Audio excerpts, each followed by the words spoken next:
Orang tua zaman dulu ni, mereka ada banyak kebolehan yang tak ada di zaman sekarang. Dan antara kebolehan yang ingin aku ceritakan hari ni iaitu mana mereka ni boleh ubah diri menjadi harimau jadian. Harimau jadian ni bukanlah harimau biasa yang macam kita tengok dekat zoo, dekat hutan tu. Dia asalnya adalah manusia yang mana dia boleh ubah diri menjadi harimau yang menggunakan ilmu mistik. Bahkan ada seorang pegawai British iaitu Sir Francis Whittingham pernah juga mencatatkan dalam sebuah buku dan menceritakan tentang masyarakat Melayu dan juga harimau jadian.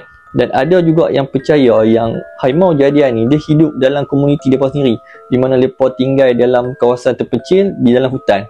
Tapi persoalan dia, kenapa orang tua-tua dulu selalu ambil ilmu ni? Di antara sebabnya, zaman dulu ni kebanyakannya penuh dengan peperangan. Jadi mereka ambil ilmu ni untuk mempertahankan diri mereka sendiri, menjaga kawasan rumah, bahkan boleh juga digunakan pakai untuk peperangan.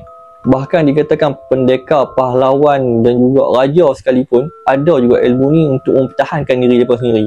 Dikatakan orang yang mempunyai ilmu harimau jadian ni bukan sahaja dia jadi harimau, mereka ni dapat kekuatan dan juga kelajuan di mana mereka boleh bergerak satu tempat ke satu tempat dengan masa yang sangat cepat. Tapi setiap ilmu yang diambil mesti akan ada patalaran dan juga syarat-syarat tertentu yang tak boleh dilanggar. Jadi persoalan dia, zaman sekarang ni kita perlu tak ilmu-ilmu macam ni untuk perlindungan diri kita sendiri?